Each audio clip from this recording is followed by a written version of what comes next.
My dad served in the Navy as a reservist in the early 1960s, just when things were starting to percolate in Southeast Asia. He was actually stationed on a ship called the USS Whitehurst that was based on Lake Union in downtown Seattle. There's the old armory building there. My dad was a boiler tender, so I'm guessing he scored pretty low because he used to have to take salt tablets, and I think it was 4 on, 4 off around the clock to keep the boilers stoked on this ship. God. But the thing that I always loved as a kid, when it was time for bed, he would do the whistles that they used to have on the ship, and he'd go, "Now hear this," and he would go into this this ritual that would mean lights out on the Navy ship.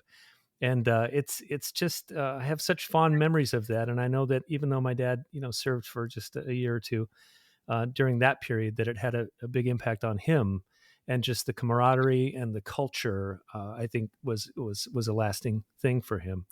I'm guessing they don't still use. Do they still use the old whistles and all Of that stuff? course we still do. Of course we do. As I do that to my daughter too. I sound reveille in the morning. Now, I reveille, put down reveille. what taps, taps, lights out, maintain silence about the decks, now taps, and I love it. whistles to call attention. It's funny, so there's a term of endearment we call each other shipmate. And Ah, it goes back to the olden, days of sail, where there's still some of that the areas of the ship where you would take your mess, you would eat. They would call each other messmates. So if you think back to, like Nelson on the Victory, or the Constitution, the different sections of the ship where people ate, they referred to this person as their messmate. It was a term of endearment. ah. And so today we talk about people as shipmates. So as my daughter was bringing home her prospective fiance to meet mom and dad, she said to him, "It's all going well unless my mother calls you shipmate. And then it's not. It means you've screwed something up." Because I call her shipmate all the time. Like, shipmate, what's going on with your messy room? Oh, it's when you call her out, yeah, That's on gonna call something. her out. Yeah. Well, yeah. Admiral, what's your most proud moment of your career? Oh boy. There's so many of them. Um, certainly I've been privileged to command the Navy at many levels now. This is the third time I've been in command. I had command of a ship, and I was so very proud. Almost every single day, I was in command of the things that the people, the sailors and the officers who worked for me were doing. In command of a squadron of ships. I was so very, very proud of the COs of those ships and the things they were doing far, far away.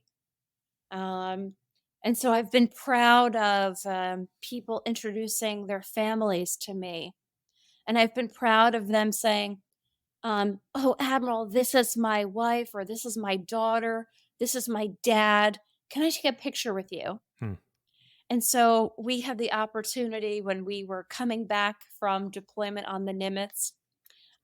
We had a tiger cruise, which means that we had the opportunity to bring family guests, family and friends on board the ship.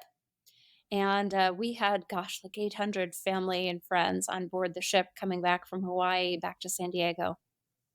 And as I walked around the ship, all of those sailors and officers had their parents there with them, or their spouse, not their spouses, but their parents or their siblings.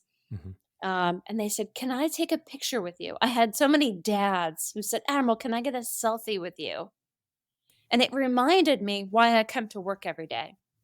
And I come to work every day for our people, because I know, I know that someday those sailors, no matter how long they've served in the Navy, whether it's their initial commitment or 30 years or 40 years, are going to be sitting around the dinner table or on the front porch or on the back porch talking about the things they did in the Navy. And they're not going to talk about all the, all the folders with paperwork they signed. They're going to talk about things like the traditions like your dad observed. They're going to talk about standing watch in the Arctic with the northern lights above them. They're going to be talking about being underway in the Caribbean where we had so many dolphins. I was afraid to put the small boat in the water because the dolphins were like swarming us. They just wanted to play. They're like puppies. And so I'm proud when I see young people come to me, and I think about the life that have ahead of them. And I really, really hope that I've contributed something worthwhile to them. Yeah. That's, I think we should take that, what you just said, and put it into a commercial because I would join the Navy after listening to that. Before we wrap things up, Admiral, I'd love to ask you just about the military as as a vehicle to get you ready for careers outside the military. And I know that it's been somewhat of a struggle sometimes for people to make the transition from the military to civilian jobs. But I think the struggle has more to do with society's perception of veterans and not the veterans' capabilities. Because my brother runs a machine shop that makes airplane parts, and he goes specifically to job fairs and looks for veterans because they can lead and they can follow and they're smart and they show up on time and they honor their word. Just all the attributes that you said before. What's your best advice to people who are making that transition from the military to civilian life, and also just for business owners? I mean, a lot of business owners listen to this podcast, and just I'd love for you to just speak to that issue of the transition. So, two things. One, I think you've hit the nail on the head. They're leaders. Give them a task, they know how to do it. They'll get all the materials, they'll tell other people what to do. Um, so I think that's a tremendous talent. They'll be honest and transparent um, in their communications, which is important.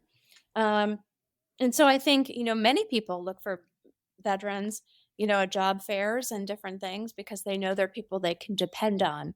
You tell them what time they come to work, and they come to work at that time. They stay late even if you don't ask them to Hmm. because they know that they have to get something done. They have pride and accomplishment. They want to do a good job.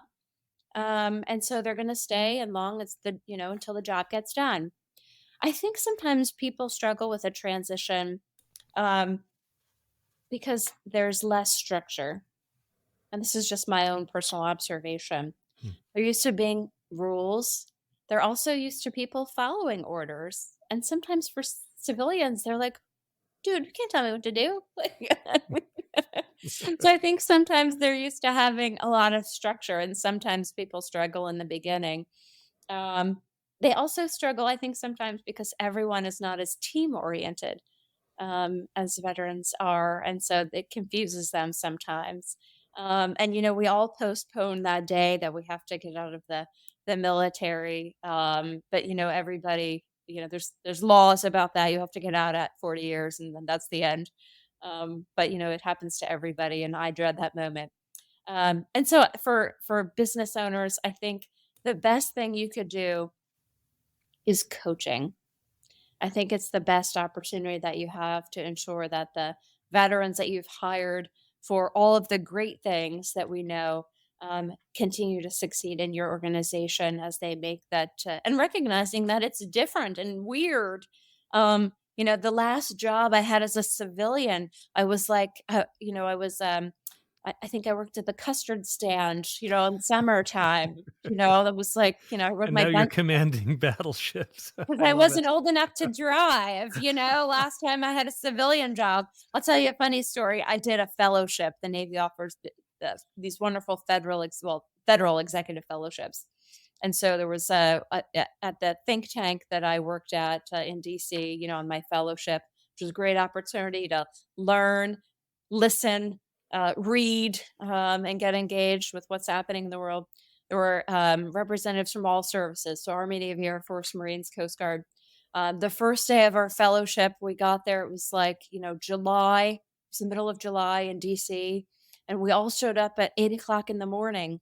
And the building was locked because no one comes to work in July at 8 o'clock in the morning at a think tank in Washington, DC. And they're like, thank you for your service. Come back in September. Like you're good. Take some time off. And we were like scratching our heads. We don't know what to do with all this time off.